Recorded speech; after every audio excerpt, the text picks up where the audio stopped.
Saya lagi mengajar di kampus. Tiba-tiba ada mahasiswa saya lihat pakai kawat giginya. Ibu pernah lihat ada orang ada kawat di giginya? Ada kan? Oh ternyata itu mahal ibu. Bisa sampai 40-50 juta uang Indonesia.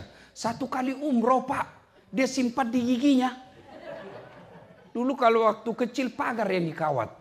Ini gigi dia kawat-kawat pak. Saya tanya mahasiswaku, mahal itu dek? Dia bilang mahal ini pak Ustadz. Saya bilang, kok kira itu kawat gigimu yang mahal? Bukan. Apa yang mahal? Gigi. Biar kamu pasang harga kawatmu itu, harga 200 juta, tapi kalau tidak ada gigimu, apa kamu kawat? Hebatnya lagi nih gigi pak, dibatasi tumbuh dan panjangnya. Bapak pernah tidak bayangkan seandainya ini gigi tumbuh seperti rambut? Gondrong semuanya. Saya kira Bapak tidak akan sampai di Amerika kalau gondrong rambutnya Pak. Iya toh?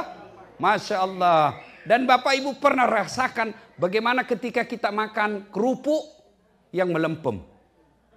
Itu dia bisa bedakan. Ini kerupuk lama, ini kerupuk baru. Meskipun modelnya sama. Tapi begitu digigit, ditahu, oh ini sudah melempem. Apa fungsinya? Namanya fungsi saraf. Dalam gigi kita ada seorang dokter ahli gigi di Indonesia. Saya tanya, bagaimana itu kira-kira kalau orang dicabut giginya tanpa disuntik bius? Dia bilang bisa mati mendadak itu orang kalau dicabut. Allah kasih kita ini gigi gratis. Hebatnya lagi ada 3 bentuknya. Yang di depan fungsinya apa? Memotong makanan. Namanya gigi seri. Masuk ke dalam lebih tajam. Namanya gigi taring. Fungsinya apa? Merobek. Makanya kalau Bapak makan daging kasih begini. Tidak begini. Keluar gigimu semua Pak. Iya tahu. Allah Karim. Masuk lagi ke dalam. Paham juga ini 2 bocah dia ketawa. Lafiful. Ya kan? Masuk ke dalam. Ada lagi namanya gigi geraham. Dia fungsinya menghancurkan. Dia bisa remukkan. Allahu Akbar. Dan itu semua Allah kasih gratis. Itulah sebabnya dalam Al-Quran selalu Allah tanya kita, diulang-ulang dalam surah Ar-Rahman. Fabi ayyi ala'i rabbikuma tukatsiban. Bapak Ibu pasti adik-adik ini terutama pasti pecinta bola. Ya kan Pak? Selalu PSSI kalah. Kalau saya begadang kalah lagi. Aduh. Iya toh? Kenal kita Ronaldo, Lionel Messi. Itu gajinya kumpul seluruh masyarakat Indonesia yang kerja di sini masih lebih besar gajinya Ronaldo 1 bulan. Ya, ya kan? Tapi apa Ronaldo yang hebat? Bukan. Tapi karena Allah kasih lutut yang bisa bengkok. Mana bisa biar dia punya teknik, skill, kemampuan, tapi lututnya tidak bisa bengkok. Mana bisa dia main bola begini? Ya kan? Allah Karim. Makanya Allah selalu kalau ada orang suka mengeluh, dengar ini kesehatan yang Allah kasih kita. Tapi apakah setelah semua ini baik, kita mulia di sisi Allah? Tidak. Ada manusia namanya Fir'aun. Kaya. Raja bu. Kekayaannya sampai sekarang masih dikejar di Mesir. Masih dicari tertimbun di tanah Mesir. Kaya sekali. Pasukannya gagah perkasa. Cakep, tinggi besar. Menurut film yang saya lihat. Ya, digambarkan tinggi besar, putih bersih. Tapi tidak punya iman. Allah hinakan itu Fir'aun. Dilaknat oleh Allah. Laknat Allah bagi Fir'aun ditulis dalam Quran haram masuk surga. Kalau kita Pak masih 50-50. Ada harapan masuk surga, ada harapan masuk neraka. Kalau Fir'aun sudah ditulis haram masuk surga. Kenapa? Tidak punya iman. Cukup sampai di situ laknat Allah? Tidak. Allah hina Fir'aun sampai detik ini tidak ada warga muslim di New York ini yang mau kasih nama anaknya Fir'aun. Bapak mau kasih nama anak Fir'aun? Nah, saya kasih ke Fir'aun, elektabilitasnya paling tinggi nih. Populer, raja, bangsawan, mau. Jangankan kasih nama Pak, kita aja disebut Fir'aun marah. Begitu hinanya Fir'aun. Sebaliknya, ada orang tidak ada nilai di depan manusia. Namanya budak. Budak itu beda dengan pembantu. Kalau pembantu buruh, dia kerja, ada gajinya. Budak hak milik. Bapak tahu namanya hak milik? Hak milik punya kita. Namanya hak milik, saya punya. Saya mau banting, mau jual, mau bakar, terserah. Namanya hak milik. Itulah Masyitah. Tukang sisirnya Fir'aun. Tapi punya iman. Allah muliakan. Nah, ibu bapak, saudara-saudara sekalian. Sengaja saya sampaikan ini, pelihara iman. Pelihara iman. Saya yakin bapak ibu sekalian di sini masih aman imannya. Generasi pertama bapak nanti gimana? Generasi kedua nanti gimana? Kami yang ada di Indonesia, insya Allah akidah kami kuat. Paling juga bisa setat kalau dia menikah beda agama. Lambat laun dia tinggal. Tapi di sini kalau tidak kuat iman, lingkungan akan mempengaruhi kita. Akhirnya lambat laun anak kita tinggalkan agama. Demi Allah, kurang apa kayanya Fir'aun? Kurang apa popularitasnya Fir'aun? Tapi karena tidak punya iman, tidak ada nilainya di hadapan Allah. Kasihan kita merantau jauh-jauh dari Indonesia, meninggalkan leluhur kita, meninggalkan tanah air kita. Sampai ke sini saya yakin tidak ada yang gajinya satu bulan $1 juta di sini. Tak ada. Tidak ada yang gajinya sampai di sini satu bulan $500.000. Tidak ada. Lalu kenapa akidah kita tidak jaga baik-baik? Mau kemana Pak?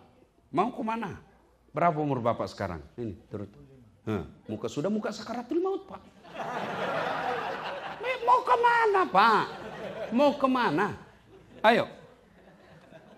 75. Saya tidak yakin Bapak masih dikasih 25 tahun.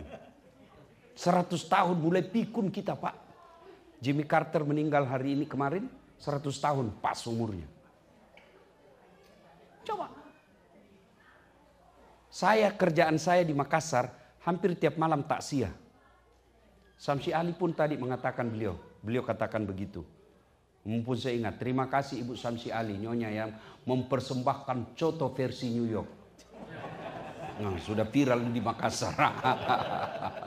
Masya Allah. Saya di sini dikasih roti terus roti. Saya bilang ini perut bugis ini Pak. Kok kasih saya roti satu baskom ndak goyang perutku. Ketemu coto tadi, waduh 4 kali saya nambah. Allah karim. Pak, saya tidak main-main. Kita serius ini. Menjaga akidah kita. Mau kemana? Saya takziah hampir tiap malam di Makassar. Tapi yang meninggal, kalau dulu orang masih takziah, berapa meninggalnya? 70 tahun. Berapa? 80 tahun. Sekarang cari sebangsa kita yang 90 tahun. Paling tua 70, 80. Berapa umur kita sekarang? Apa yakin anak kita nanti masih punya akidah?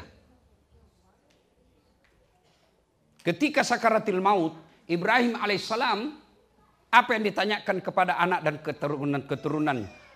Ya bunayya, mata kuluna mata buduna min ba'di. Wahai anakku, kalau saya mati nanti, apa yang kamu sembah? Apa yang kamu sembah nanti kalau saya mati nak? Tapi manusia modern, ketika sakaratul maut dan tua, apa yang dia tanya? Bukan mata buduna, mata kuluna min ba'di. Apa yang kamu makan nanti nak? Saudara-saudara perantau di sini, saya tidak yakin ada anak kita yang mati kelaparan. Tidak mungkin. Saya tidak yakin ada anak kita yang bodoh di sini. Tidak. Tapi saya curiga ada anak kita yang sudah tidak tahu ngaji. Ada anak kita yang sudah tidak tahu rukun iman, rukun Islam. Dan itu lambat laun kita merasa itu hal biasa. Padahal itu sudah kiamat buat akidah kita. Ibu-ibu yang ada di belakang, maafkan saya. Bu. Oi Bu. Oi. Kalau ibu meninggal siapa yang doakan ibu? Suami. Kawin lagi Bu. Siapa nih? Bapak-bapak. Kalau bapak meninggal siapa yang doakan bapak?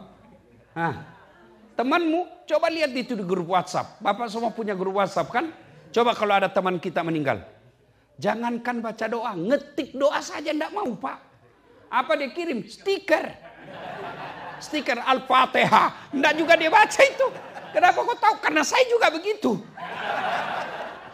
Dan begitulah nasib kita nanti ketika wafat. Paling orang kenal kita, ya datang mengantar jenazah, ngantar ke kuburan. Sudah itu, jabatanmu diperebutkan orang. Hartamu diperebutkan menantu. Lalu siapa yang akan menolong kita? Amal.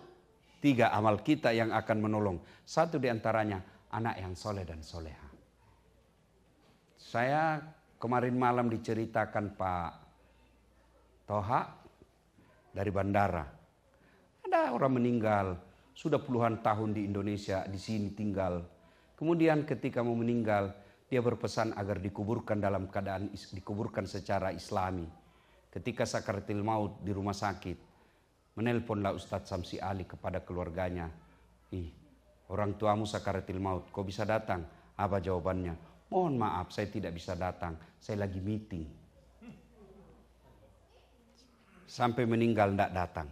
Dan itu pun saya pernah alami. Saya mau pergi ceramah, tiba-tiba ada ibu-ibu menangis. Ustadz, tolonglah datang dulu ke rumah Ustadz. Suami saya meninggal, saya tidak tahu mau apakan.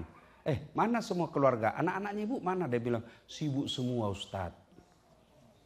Saya datanglah ketika itu. Saya telepon panitia, saya minta tolong untuk sebentar ditunda acara, ada darurat. Saya datang sampai ke situ. Saya bilang, mana nomor teleponnya anaknya Bu? Saya telepon anaknya yang pengusaha di Samarinda, Kalimantan Timur. Bang, Pak. Saya bilang, Daeng, meninggal ini. Meninggal bapakmu. Bagaimana, ditunggu atau tidak? Apa jawabannya? Mohon maaf Ustadz, biar saya pulang tidak merubah keadaan. Tolong kirimkan saja nomor rekeningnya Pak Ustadz. Semua biaya pemakaman dan pengurusan jenazah saya kirim. Itulah fakta. Dan itu kalau kita tidak jaga anak akidahnya, anak kita akan kita alami seperti itu. Dan padahal di dunia ini berapa lama kita bisa hidup? Bapak-bapak datang ke sini merantau, tidak enak di sini ada pilihan tidak? Ibu-ibu datang sini merantau, tidak nyaman di Amerika sini, ada pilihan? Ada. Balik lagi rek. Boleh rek. Mangan orang mangan yang penting ngumpul. Iya kan? Balik Pak. Di kantor A, kerja di sini. Bapak tidak senang di kantor itu, ada pilihan? Ada. Pindah, cari kantor lain. Ibu-ibu, suami jelek, kasar, ada pilihan? Ada. Pulangkan saja aku pada ibuku atau ayahku. Ada pilihan. Bapak-bapak, istrimu jelek, kasar, suka ngomel, periksa HP aja kerjanya. Malas masak, ngomel aja kerjanya. Ada pilihan? 2 pilihannya Pak. Ganti atau tambah lagi. Iya. Tapi kalau bapak masuk kubur ada pilihan tidak? Ada pilihan. Mau kemana Pak? Balik lagi ke viral satu dunia. Tidak ada pilihan lagi ketika masuk di kubur. Tidak mungkin. Mau balik tidak mungkin. Hadapi itu. Dan di kubur bukan bapak menunggu 1000 tahun. Bayangkan kakek kita. Kakek kita yang dulu. Masih menunggu sampai sekarang. Dan pasti itu kita akan alami. Maka gunanya pengajian ini untuk memperbaiki kembali semangat keimanan kita.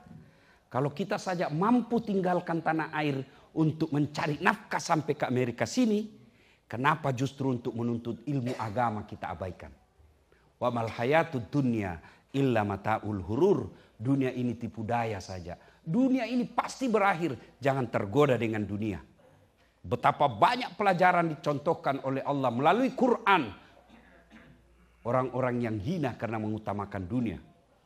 Tapi berapa banyak orang yang Allah muliakan tidak diabaikan dunia. Tapi dunia dia kejar seadanya saja. Lalu akidahnya kuat. Dia dikenang sampai sekarang. Ibu bapak saudara-saudara sekalian. Pertanyaannya bagi kita. Bagaimana memelihara iman? Bagaimana memelihara iman? 1. Ibu punya handphone? Punya handphone? Nah, bapak-bapak punya handphone? Itu handphone kalau dipakai terus kenapa? Lowbat. Kalau lowbat diapain? Dicas. Kalau tidak dicas kenapa? Kalau mati masih bisa dipakai, Bu? Masih dipakai melempar. Masih bisa, Pak. Iya. Begitu juga dengan iman. Iman perlu dicas. Kalau tidak dicas, mati kita punya iman. Dakwah dengan iman itu handphone dengan cas. Coba lihat. Kita lihat gajinya orang ribuan dolar. Kita lihat rumahnya orang mewah. Kita lihat di TV kehidupan mewah. Mewah, dunia terus. Kapan dicas dengan iman? Perlu dicas. Maka casnya itu satu, dengar dakwah. Dengar dakwah. Mesti dengar ceramah. Caranya, mohon maaf Ibu ya, di rumah. Anak-anak kita perdengarkan dakwah. Saya bukan alumni pondok pesantren. Tidak pernah saya pondok pesantren. Dari mana saya belajar agama? Bapak saya waktu saya kecil, ada radio, selalu diputarkan ceramah-ceramah. Minimal kalau kalian dengar ceramah, ada pengetahuan agama di otak kita. Dengar dari mimbar masjid. Maka kalau bapak ibu senang dengar lagu, senang dengar nyanyian-nyanyian, mestinya senang juga dengar dakwah seperti senangnya kita dengar lagu. Di mana caranya? Naik mobil. Naik mobil, sudah dengar dakwah. Pengajian, ayat suci Al-Quran. Itu bagian dari ikhtiar, usaha memelihara iman. Karena kalau tidak, hilang iman kita, Pak. Dengar dakwah. Yang kedua, setelah dengar dakwah, yang paling lagi cara memelihara iman itu adalah berteman dengan orang-orang soleh. Coba kalau saya jalan sama Ustadz Samsi Ali. Paling saya tanya, Ustadz, di mana masjid bisa berjamaah di sini? Tidak mungkin saya bilang, Ustadz, di mana panti pijat yang bagus? Tidak mungkin kan. Paling saya tanya, di mana ada pengajian? Di mana ada masjid? Kalau orang berteman dengan orang-orang soleh, maka insya Allah tertular kesolehannya. Berteman dengan orang-orang soleh. Nabi mengilustrasikan orang berteman dengan orang-orang soleh itu mengilustrasikan kalau kau bersahabat dengan penjual parfum, kalau kau tidak dapat parfumnya, kau dapat bau harumnya. Iya kan? Kalau kau berteman dengan pandai besi, kalau kau tidak dapat apinya, kau dapat bara panasnya. Maka ibu-ibu hati-hati milih teman. Siapa teman ibu bergaul? Kalau teman ibu bergaul tukang gosip, lambat laun ibu akan tertular tukang gosip. Minimal membenarkan. Katanya oh iya. Masa, itu minimal itu. Bapak-bapak kalau berteman orang-orang peselingkuh, bapak lambat laun diajari. Caranya gampang supaya tidak ditahu istri. Itu lambat laun. Tapi kalau bapak berteman dengan orang-orang soleh, maka dia akan menularkan kesolehannya. Yang ketiga, cara memelihara iman. Jangan mengunjungi tempat-tempat yang diyakini banyak maksiat di situ. Kalau bapak tahu, ini dosa saja di dalamnya ini, sementara imannya bapak gampang goyang, jangan coba-coba.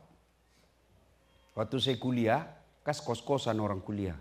Saya tanya, teman selalu dia bawa cewek ke kos-kosannya. Kenapa kau bawa cewek ke kos-kosan? Dia bilang, saya uji iman saya Ustaz. Terus saya selalu ya, jangan berkunjung ke tempat-tempat maksiat. Yang keempat, cara memelihara iman, kalau bisa Pak, pakai simbol-simbol keislaman kita. Ya, saya tidak tahu kalau di sini, kalau di Indonesia, seperti saya kemana-mana pakai gini Pak, aman. Nggak mungkin saya masuk ke panti pijat begini Pak, nggak mungkin. Atau masuk ke karaoke, Ustadz beleng-beleng ini. Iya kan, jadi pakaian ini bisa mengamankan kita. Saya kalau pakai begini Pak, biasa kalau jalan di tempat umum, saya jaim. Iya Pak, jaga image. Biasa kalau ada cewek lewat seksi cantik, nggak mungkin saya begini Pak. Iya, kenapa? Pakaian ini Pakaian orang Islam itu seperti ini. Maka ibu-ibu kalau suami mau aman, suruh pakai gamis.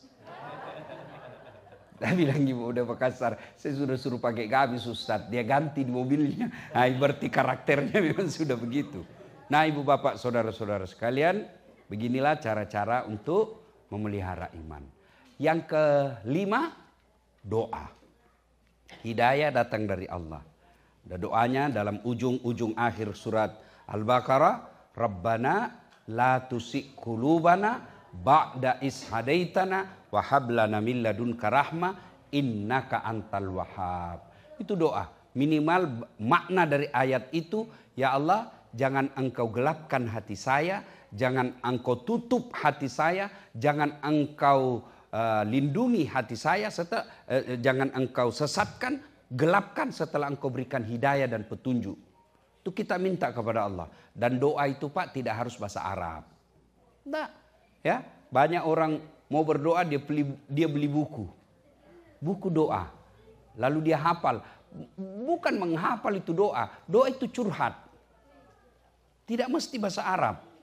Daripada ibu bahasa Arab tidak tahu artinya, kan bingung malaikat. Apa maksudnya ini ibu? Lain di mulut, lain di bibir. Ya kan? Apa maksudnya ini ibu? Dia meminta doa suami yang setia, ternyata doa yang dia baca, doa minta hujan. Ibu bapak saudara-saudara sekalian, ya inilah kiat-kiat memelihara iman kita. Waktu berikutnya saya persilahkan untuk bertanya kalau ada yang mau bertanya. Silakan. Ya.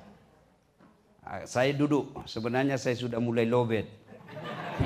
Ya, Pak.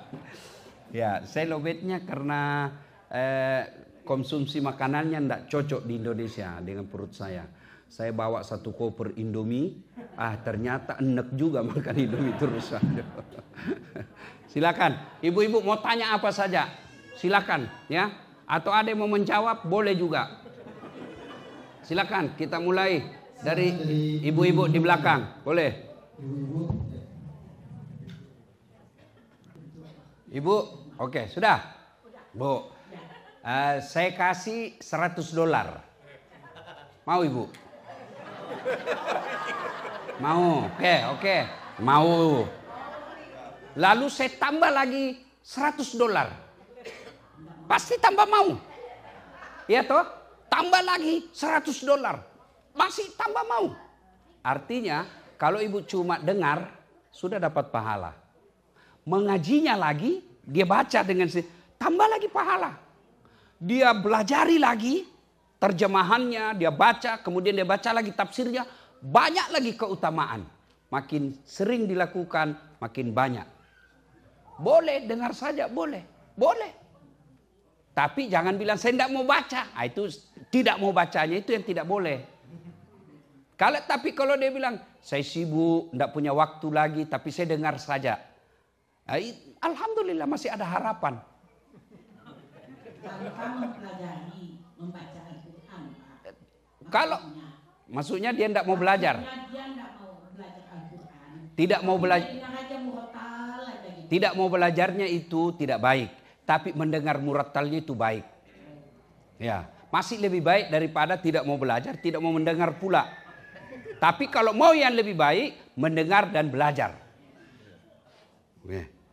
Makanya saya bilang tadi, ibu mau $1, $10, $100, sudah itu saya tambah lagi, makin banyak amal, makin bagus. Dan bapak ibu harus tahu, orang masuk surga bukan karena tidak ada dosa. Coba, mana ini contoh, saya kasih contoh.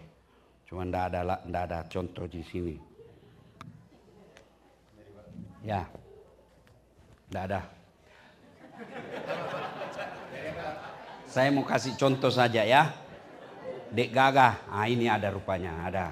Ada. Oke. Ibu bapak saudara-saudara sekalian. Ya. Saya kasih contoh ya. Nah. Bapak ibu lihat ini. Lihat ini. Jawab dulu. Lobet betul. Lihat ini. Nah, anggaplah ini dosa. Menipu istri. Alasan rapat-rapat ternyata pergi merapat. Ya kan? Anggaplah ini dosa menipu suami. Izin pergi pengajian 30 menit 2 jam gosip. 30 menit saja dengar dakwah, 30 menit gosip. Anggaplah ini gibah. Anggaplah ini makan barang-barang yang tidak halal. Ini di sini dosa. Nah, kira-kira kalau saya kasih di sini Bapak Ibu masih lihat? Masih lihat? Enggak, inilah amal.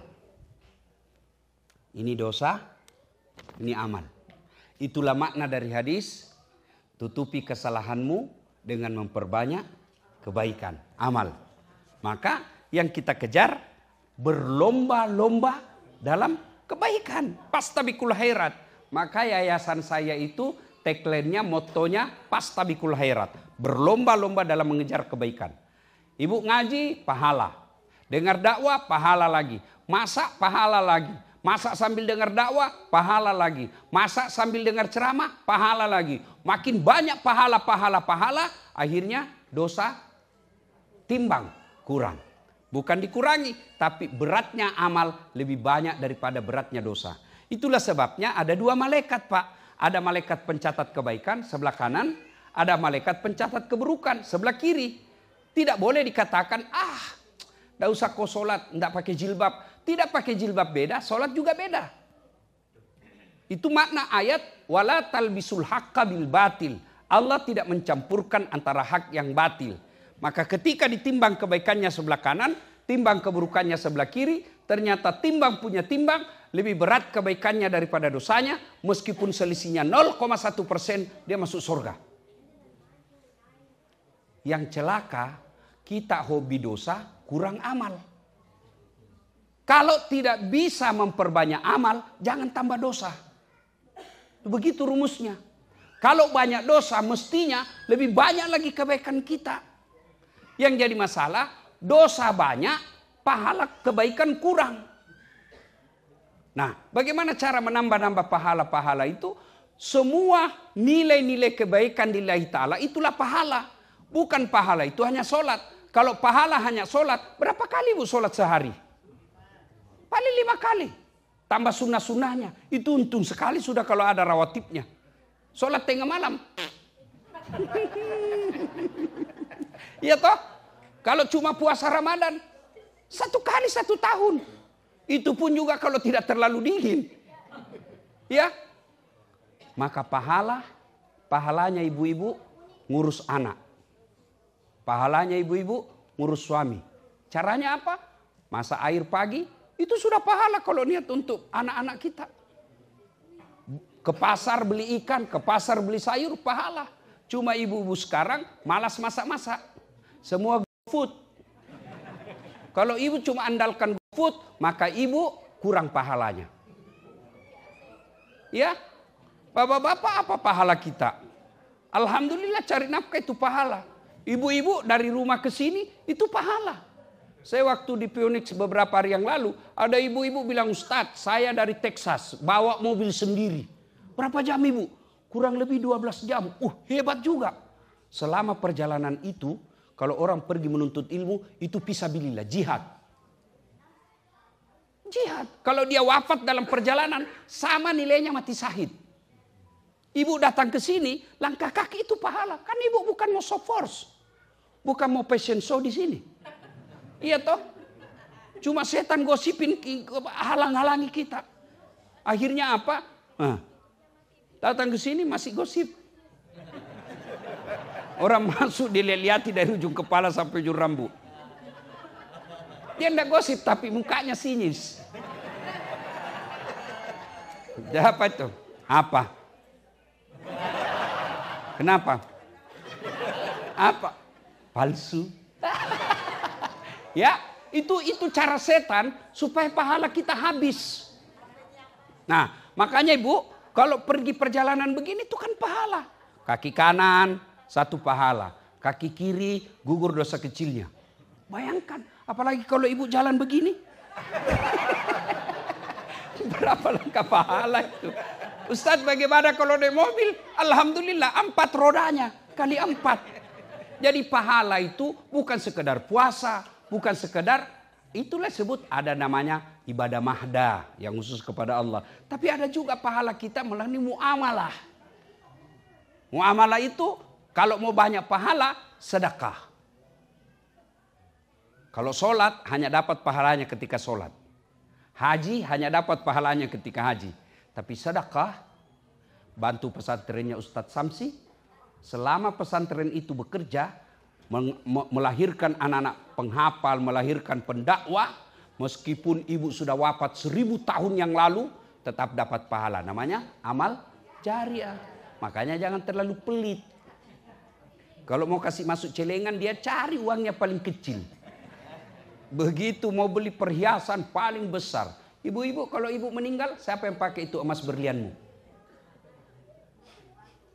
Bukan, istri kedua. Kawin lagi, Bu. Jelas ya? Jelas, Ibu? Mengaji baik. Baca lagi terjemahannya, tambah lagi pahalanya. Dia pelajari lagi tafsirnya, tambah lagi pahalanya. Tapi kalau mendengar saja, itu kebaikan juga. Yang penting jangan berkata, saya tidak mau mengaji. Hanya mau mendengar saja. Saya tidak mau belajar itu bacanya. Kata jangan dan tidak mau itu tidak baik. Tapi hobinya untuk dengar sudah bagus. Wallahu a'lam bishawab. Oke, Bu? Sama-sama. You understand? Thank you very much.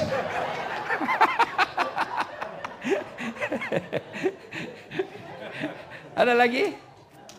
Ada lagi? Ya. Pak, dalam dakwah itu memang ada metode. Ya, ada metode yang fokus serius terus. Seperti Bapak Quraisy Shihab. Tapi percaya anak-anak seperti ini, adik-adik saya ini yang begini, bakal ditinggal. Maka dalam dakwah itu ada juga bahasa, ada metodenya.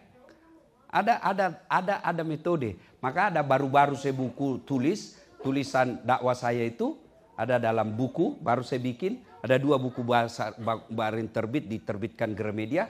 1 New Media dan Dakwah.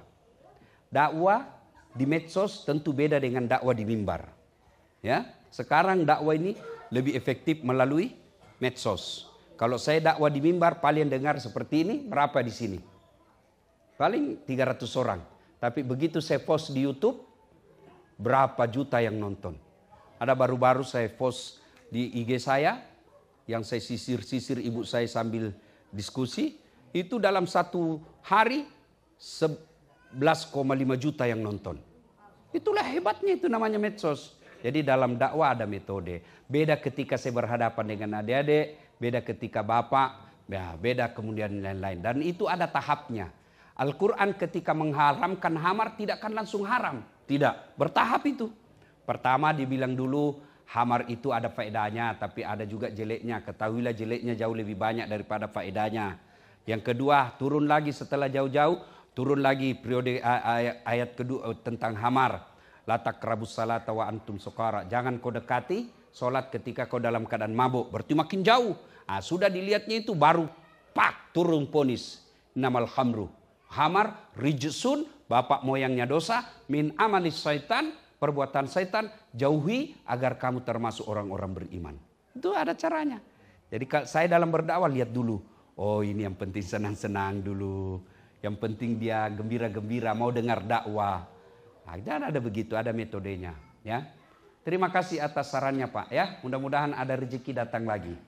Amin. Ada lagi? Ada lagi? Ya. Ibu dulu. Yang belakang. Saya sebagai Muslim peduli terhadap Palestina. Bentuknya 1. Sudah pasti saya doakan. Yang kedua, saya tidak akan pernah mengkonsumsi lagi produk-produk yang menyerang mereka. Ya, saya minimal itu. Saya tidak akan mengkonsumsi di rumah saya sampai anak saya pun dia sudah tahu. Oh ini yang menyiksa, ini yang membunuh saudara kita. Tidak boleh sebut merek Pak. Nanti saya malah tidak bisa pulang. Ya, jadi ya sampai ke anak kita diajarkan. Perlihatkan ini loh perlakuan mereka. Caranya minimal itu, kita boikot. Ya, bapak-bapak membela Palestina tapi merokok. Rokok itu produk mereka. Minimal itu saya anjurkan. Yang ketiga, setelah itu saya kalau ada duit saya berderma. Tapi ke pos-pos yang resmi. Karena banyak juga sekarang yang memanfaatkan itu. Harus catat yang resmi. Yang resminya kalau di Indonesia saya sarankan apa? Palang Merah Indonesia. Sudah jelas itu. Nah, apalagi bentuk-bentuk kepedulian kita kepada mereka adalah ikut kalau ada acara-acara seperti itu ya. Nah, ada yang bilang kenapa Ustaz tidak ke sana? Ngapain saya ke sana?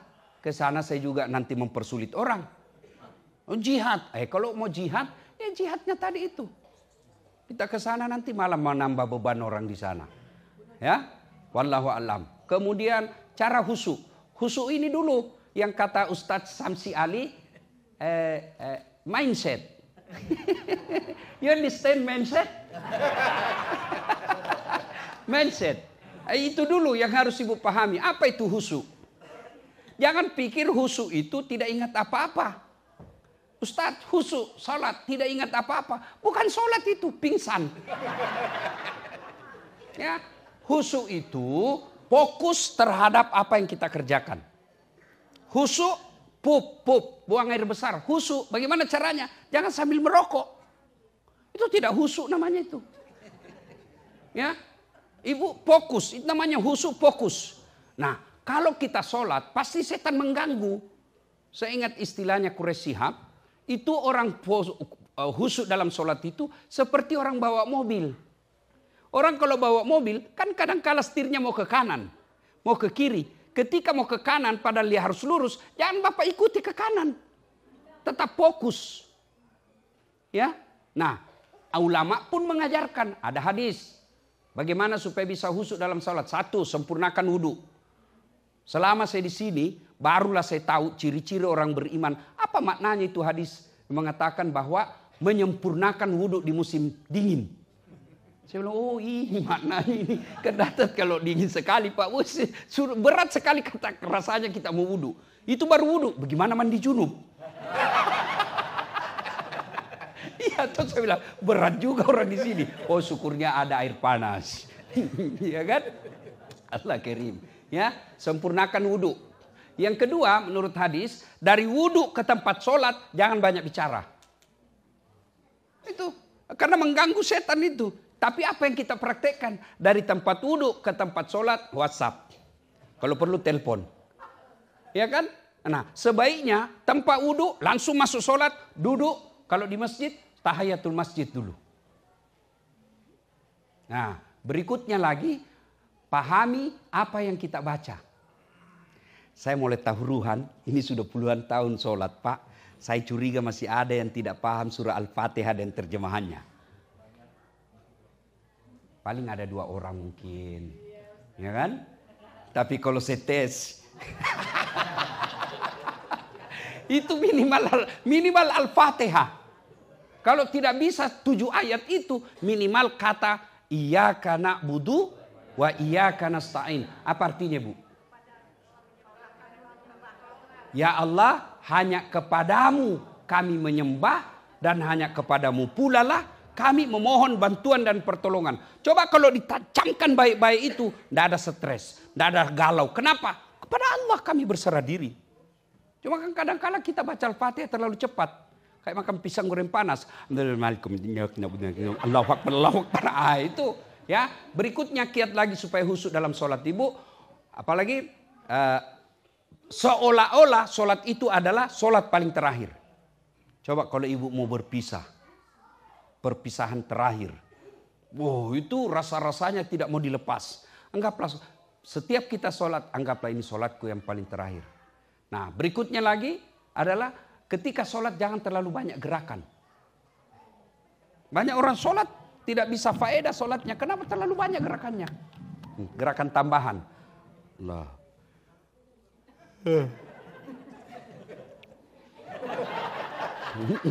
Ngupil dia sholat Pak.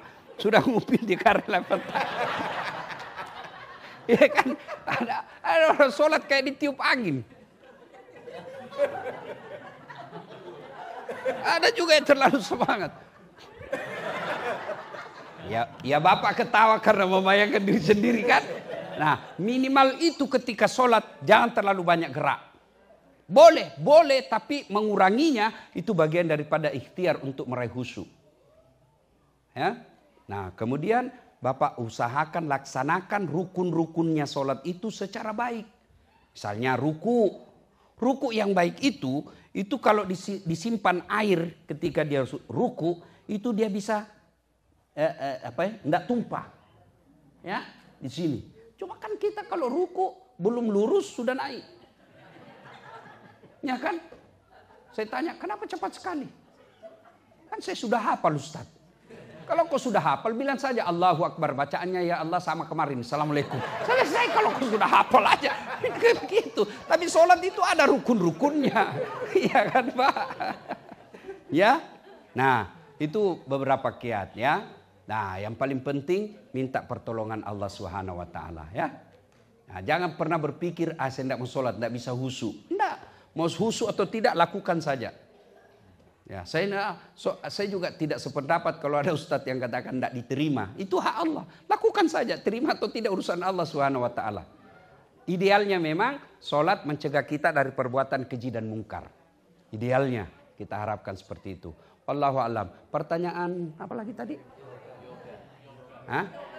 Yoga. Banyak pendapat ulama. Saya salah satu pendapat yang tidak menyarankan Ibu. Ya, oke. Ada juga yang membolehkan. Terserah Ibu mau pilih mana. Kalau saya itu kalau soal fikih Bu ya, fikih itu namanya halal haram hukum Islam. Namanya fikih ya. Saya kalau fikih saya pendapat saya begini, fikih hukum. Allah tidak akan menanya nanti di saat 4 tambah 4 sama dengan berapa. Kalau 4 tambah 4 choice-nya hanya berapa Pak? Pasti hanya 1. Berapa? 8. Tapi Allah akan tanya, 8 kamu dapat dari mana dasar? Boleh 9 kurang 1, boleh 5 tambah 3, boleh 10 kurang 2, yang penting 8. Banyak jalan menuju Roma. Banyak jalan menuju Allah. Ya kan? Yang salah kalau ibu sengaja melakukan kebatilan, sengaja melakukan kesalahan. Sudah tahu ini tidak betul, tapi ibu sengaja melakukannya, itu sudah melawan hukum Allah namanya. Kalau masih ada perbedaan, coba lihat ya. Coba. Kalau Bapak ke Tanah Suci. Ya lihat. Orang meletakkan setelah takbir kan macam-macam Bu. Pertama Allahu Akbar. Ada yang begini kan? Yang kedua Allahu Akbar. Karena hadisnya, saya melihat Nabi takbir mengangkat kedua belah tangannya sejajar dengan bahu. Mana disebut sejajar, ada ulama yang begini. Kenapa sejajar begini? Dia lihat dari depan, maka dia begini. Ya kan? Ada yang begini, Allahu Akbar, sejajarnya dari atas. Kenapa ada perbedaan ulama soal pemahaman makna kata itu? Karena tidak ada tutorial. Beda sekarang kan ada tutorial kalau kita beli sesuatu. Ada videonya, ada audionya, ada visualnya. Jadi kita bisa seragam. Coba saya tanya Bapak Ibu. Bapak-bapak, kalau saya bilang saya tidak makan, apa yang ada di benak Bapak? Saya tidak makan.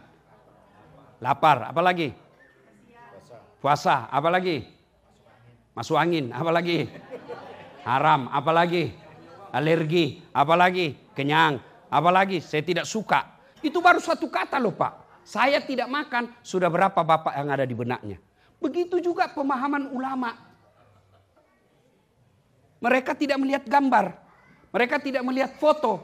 Mereka tidak mendengar audionya. Maka terjadilah tafsir para ulama.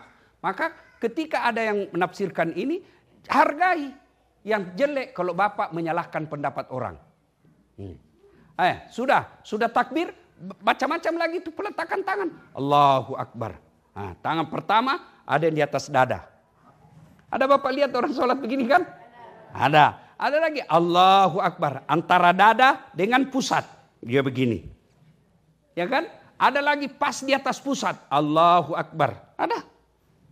Ada lagi di bawahnya pusat. Allahu Akbar. Ada. Ada lagi Allahu Akbar begini, ada. Begini, ada. Silakan. Bapak mau pakai, mau begini silakan. Jangan orang bapak begini, orang di sini begini, bapak kasih gini. Salah pasti bapak itu. Ya, mau begini silakan, mau begini juga silakan. Yang salah kalau bapak pakai semua. Allahu Akbar. Ini golput. Jelas ya?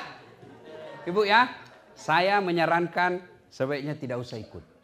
Karena ada nilai-nilai agama lain yang masuk. Ya, oke. Olahraga Ustaz, lebih olahraga yang lain. Dah, cukup. Atau ada masukan dari Ustaz Samsi? Oke. Tidak ada lagi? Ada lagi? Ya, silakan.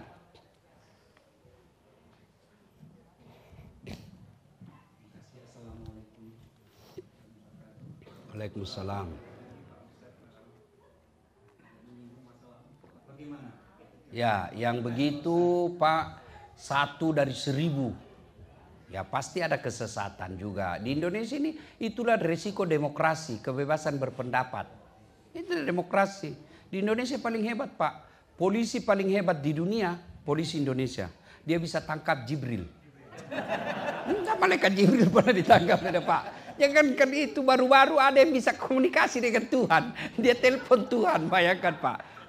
Dan ada juga pengikutnya. Ada pengikutnya, itulah hebatnya. Itu resiko dari kebebasan berpendapat Pak. Tapi ya sekali lagi Allah memberikan kita sensor namanya nurani.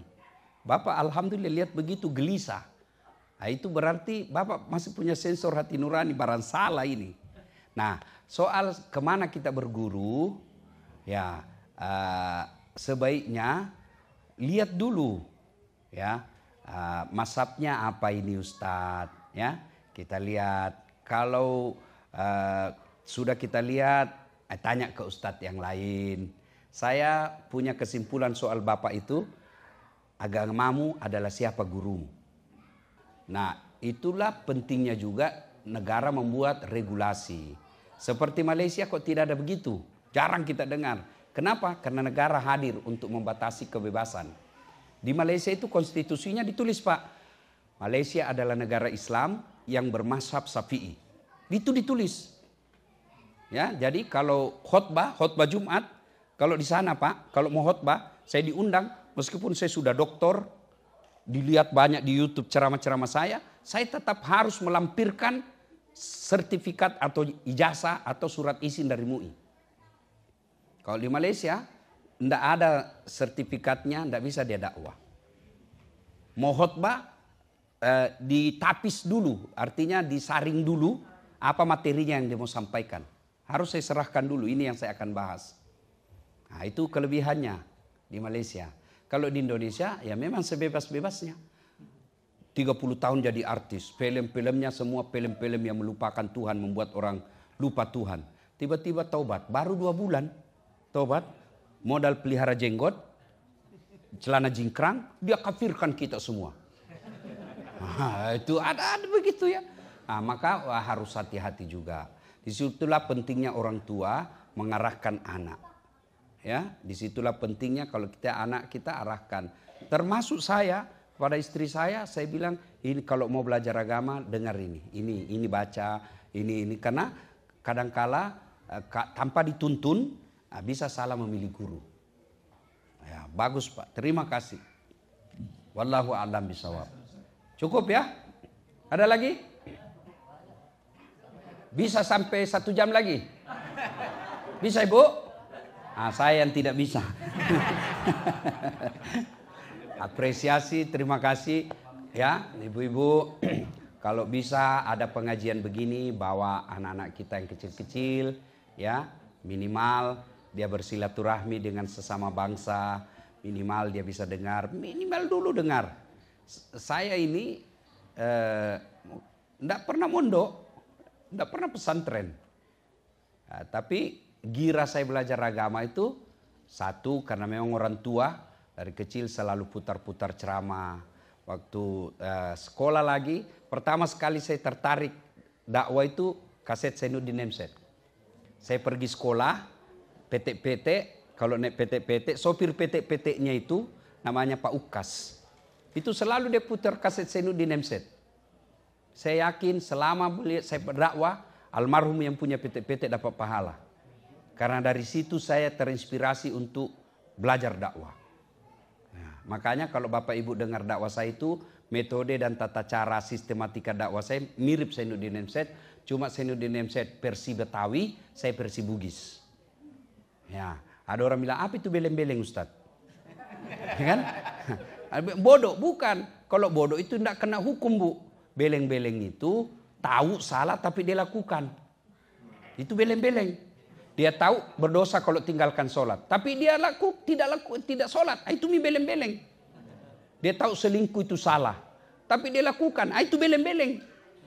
Dia tahu korupsi itu salah. Tapi dia lakukan. Beleng-beleng. Di korupsi 300 triliun. Tidak masuk juga akal saya, Pak. Akhirnya aja di medsos.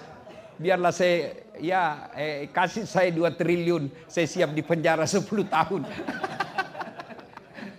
Itulah. Mau apa itulah negara kita, Pak. Ya, cukup, Bu. Kalau masih ada yang mau bertanya, satu lagi. Ya, silakan. Assalamualaikum warahmatullahi wabarakatuh. Waalaikumsalam warahmatullahi wabarakatuh.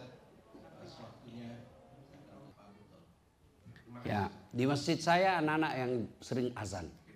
Tapi bukan juga yang tidak jelek, bukan juga yang jelek suaranya. Ya, yang bagus ya. Tujuan saya apa? Mendidik, memberikan peluang kepada generasi muda. Tetapi jangan juga 5 waktu. Sekali-sekali boleh. Untuk menjadi motivasi agar anak-anak kita ini diberi peluang cinta masjid. Ya, kepada panitia masjid juga jangan terlalu radikal. Dalam arti langsung merebut. Ya, saya juga tidak setuju kalau lagi azan direbut. Itu bukan contoh yang baik. Kalau sudah azan anak-anak dianggap tidak baik, azan lagi yang dewasa. Kalau perlu umumkan itu tadi tes untuk anak kita. Ini azan yang sesungguhnya. Tidak ada larangan. Benar Pak Ustadz Samsi ya? Tidak ada larangan. Ya, ada orang kadangkala tujuannya untuk pendidikan, ada tujuannya untuk memang seperti apa yang dikehendaki ya. Kalau masjid saya Pak, saya kadang kasih anak-anak tapi yang bagus suaranya. Kalau yang tidak bagus suaranya kita kasih azan, tapi tidak usah pakai mic. Ya kan? Supaya nanti orang di sekeliling, apa itu mengganggu suara. Karena salah satu juga orang malas ke masjid itu manajemen masjid tidak bagus. Ya, saya alhamdulillah ada 3 masjid saya bikin. Masjid yang terakhir itu, selalu malas sekarang masjid ibu saya kasih nama Masjid Haja Sitimang. Dia menjadi wisata religi di Makassar. Di bawahnya ada kolam, Bu. Jadi dia seolah-olah masjid itu di atas kolam besar. Akhirnya apa? Anak-anak senang, Pak. Jadi jembatannya itu kaca. Jembatannya kaca. Jadi lucunya itu kadang-kadang ada takut lewat. Dia lihat air di bawah kan. Ada juga yang hanya datang. Tadinya hanya karena kalau dikasih makan itu ikan muncul semua. Anak-anak senang. Setelah azan ajak masuk. Ya kan? Itu salah satu cara bagaimana masjid ramah anak. Ya jangan ramah orang tua, ramah anak. Kalau orang tua generasi selamat Pak. Anak-anak kita ini mesti dia cinta ke masjid. Kalau dia lari-lari wajar Pak, namanya anak-anak. Jangan juga lari ditarik telinganya. Keluar kau. Enggak mau lagi datang itu Pak. Jangan, itu zaman jahiliyah yang begitu Pak. Sekarang mesti masjid ramah anak. Ya. Nah, kemudian Bapak Ibu saudara-saudara sekalian, ini sekaligus singgungan buat kita semua, ya, tausiah buat kita semua untuk anak-anak kita, orang dewasa. Ini kan tadi kasusnya karena terlambat azan. Nah, maka jangan juga terlambat orang tua azan. Kalau mau dua-dua bagus, orang anak-anak dikasih peluang azan, kemudian orang dewasa yang iqamah. Kalau di masjid saya memang Ramadan ada lomba azan. Yang juara 1 kita gaji untuk azan. Karena kalau azannya juga jelek, jengkel juga kita. Sudah tua, penyakit asma. Gigi juga tinggal beberapa.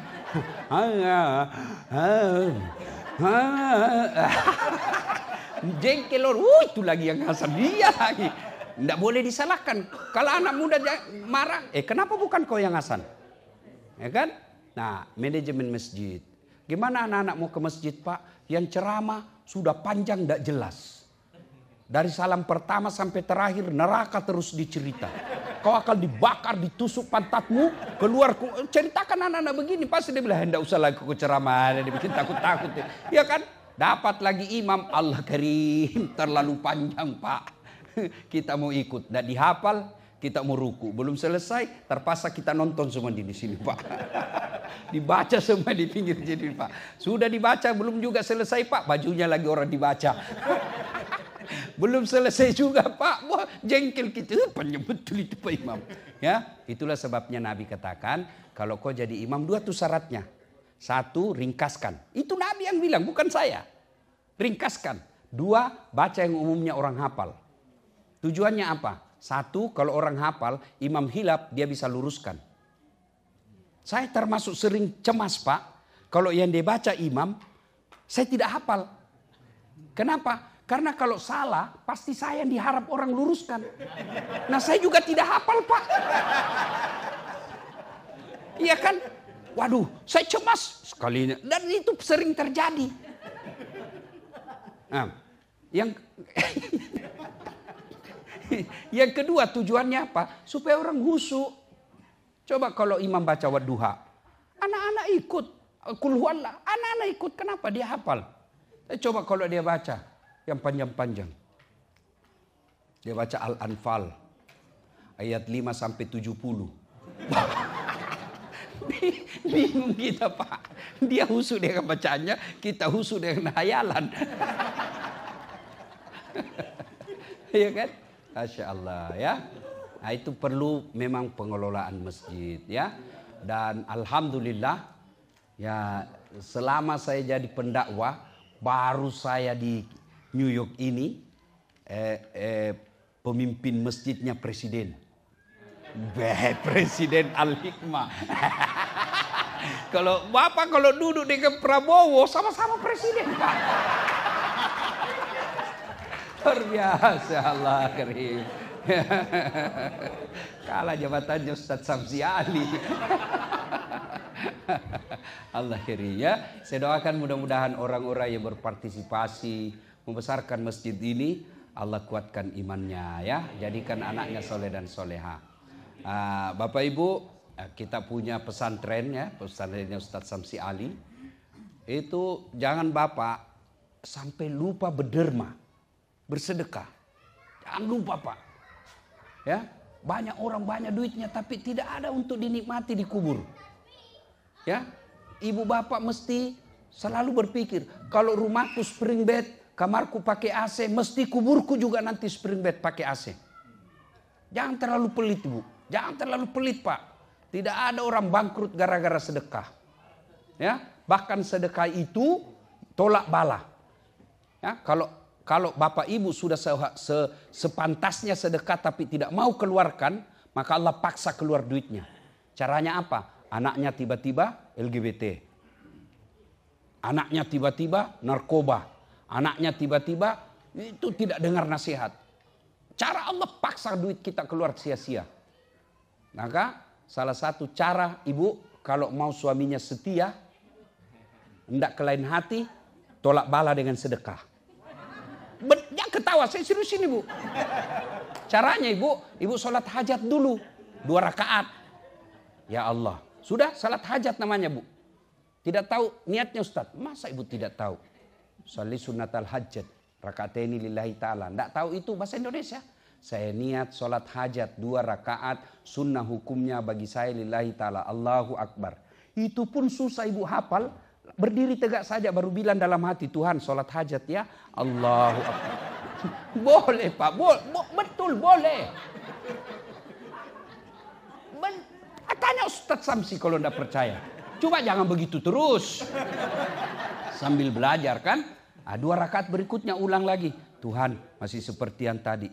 Allahu Akbar. Daripada ibu tunggu usalli ndak hafal, ibu ndak sholat. Usalli itu hanya ulama Melayu yang ngajarkan. Malaysia, Brunei, Indonesia. Coba ibu bapak ke Tanah Suci. Lihat itu orang Arab kalau masuk masjid. Coba lihat itu. Jalan, berdiri, langsung takbir. Allahu Akbar. Kalau kita kan loading dulu.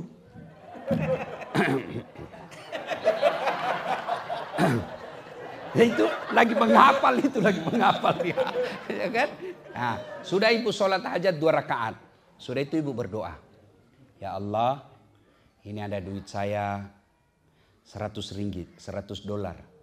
Saya akan kirim ke pesantren tolak bala. Semoga tolak bala ini suamiku terhindar dari wanita jahat. Boleh ibu. Baru Ustadz Samsi, berapa rekening pesantren? Ini ada tolak bala. Yang jadi masalah kalau suaminya juga berdoa. Ya Allah, capek sudah lihat istri saya, ya Allah. Ngomel aja kerjanya, ya Allah. Ya Allah, ini ada duit saya, ya Allah, 100 dolar. Tolak bala, ya Allah. Bingunglah malaikat. Bu ya, sedekah ibu, sedekah ya. Apalagi usia-usia senja, mesti banyak bersedekah. Bagaimana supaya bisa bersedekah dengan baik? Jangan selalu berpikir saya memberi. Ini Pak, tips sedekah. Jangan Bapak pikir saya memberi, tapi pikir saya menyimpan. Bapak senang enggak kalau banyak saldonya? Nah itu saldo itu. Sedekah itu saldo. Makin banyak saldonya makin kita senang. Maka saya titip di pesantrennya Ustadz Samsi. Mudah-mudahan saya akan nikmati nanti di akhirat, di kubur. Nah itu caranya. Ini yang kita tinggal di dunia Pak. Pasti ditinggal. Pasti. Begitu ibu bapak meninggal. Ada yang dibawa mobil. Tidak mentang-mentang dia pakar teknologi. Titip dulu iPhone 16 di dalam kuburnya. Tidak. Coba kalau kita meninggal.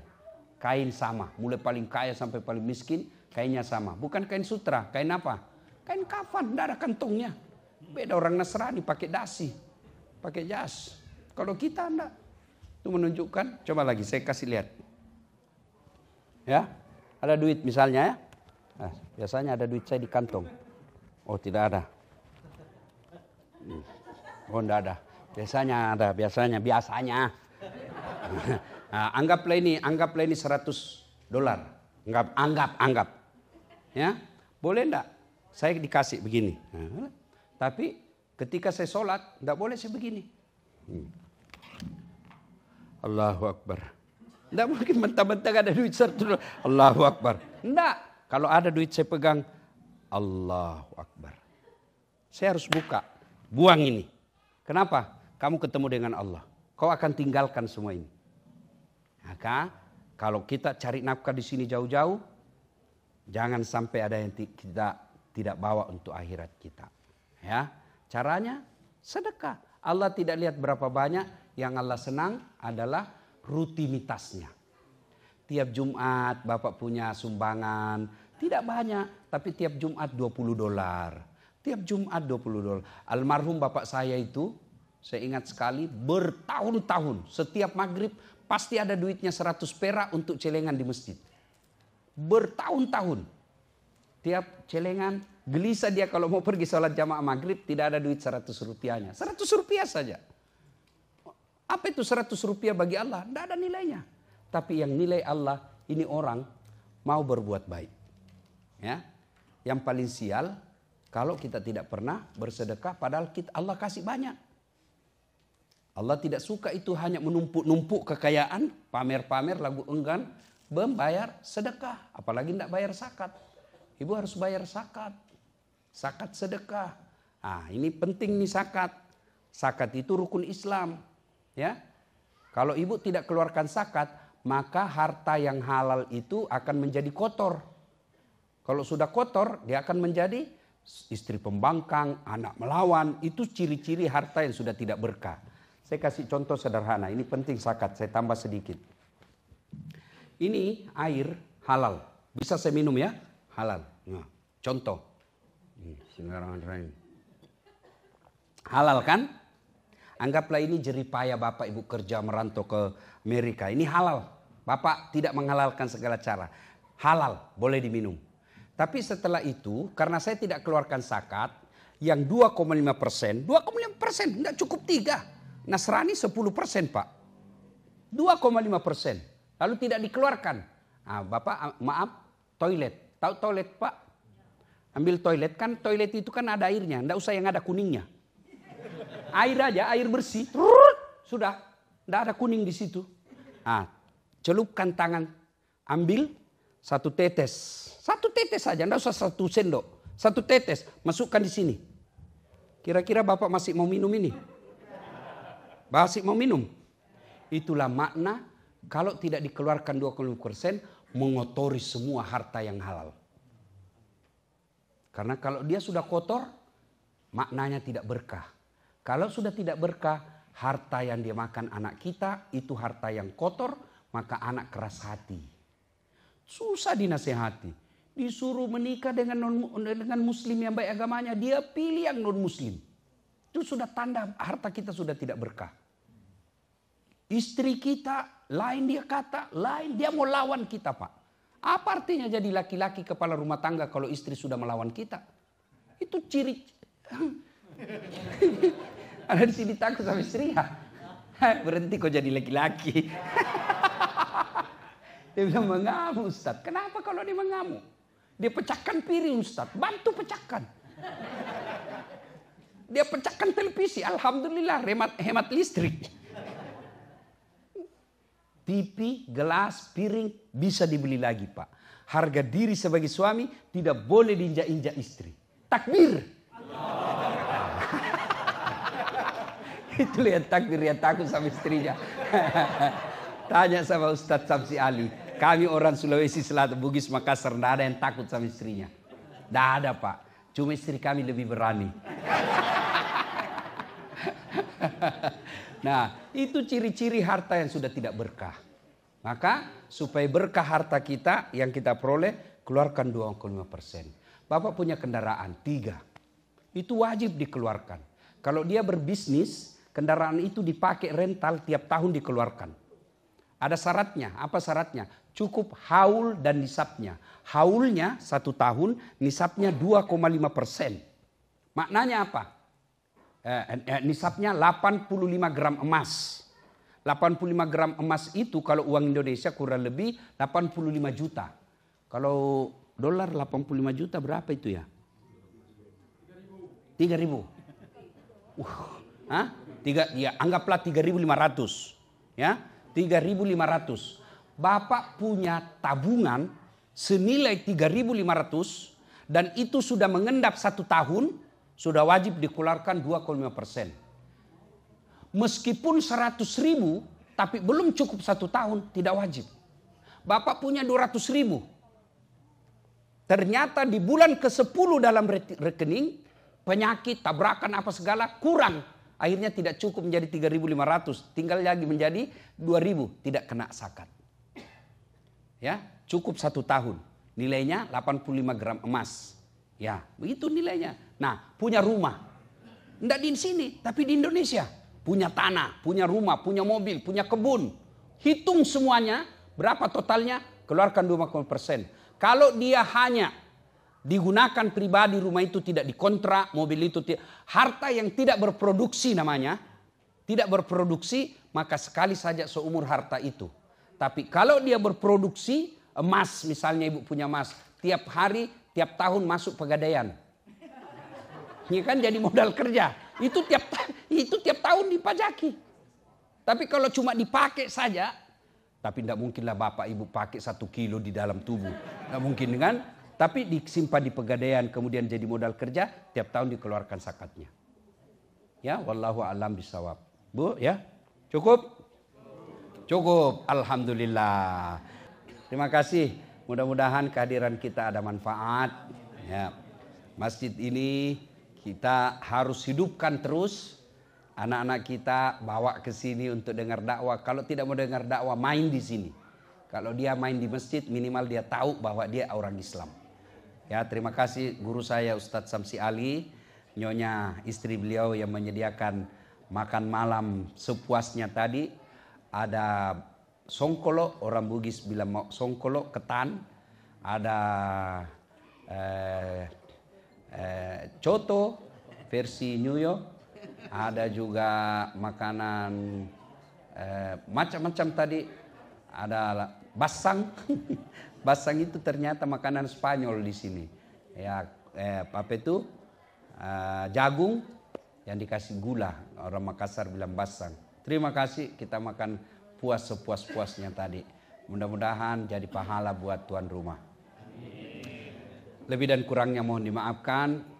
Mohon maaf kalau ada kata yang tidak berkenan, tidak enak didengar. Maafkan saya. Ambillah yang ibu anggap manfaat. Kalau tidak ada manfaat, jangan dihina, jangan disakiti. Cukup dibuang saja. Terima kasih kepada seluruh takmir, pengurus, Pak Yaya menjemput dan ikut mencemaskan saya waktu di bandara. Saya lihat tinggal 20 menit, antrian masih panjang. Saya bilang pasti saya ketinggalan. Dengan izin Allah naik juga, alhamdulillah. Semuanya terima kasih ibu-ibu. Lebih dan kurangnya mohon dimaafkan. Usikum wa nafsi bitaqwallah fastabiqul khairat. Assalamualaikum warahmatullahi wabarakatuh.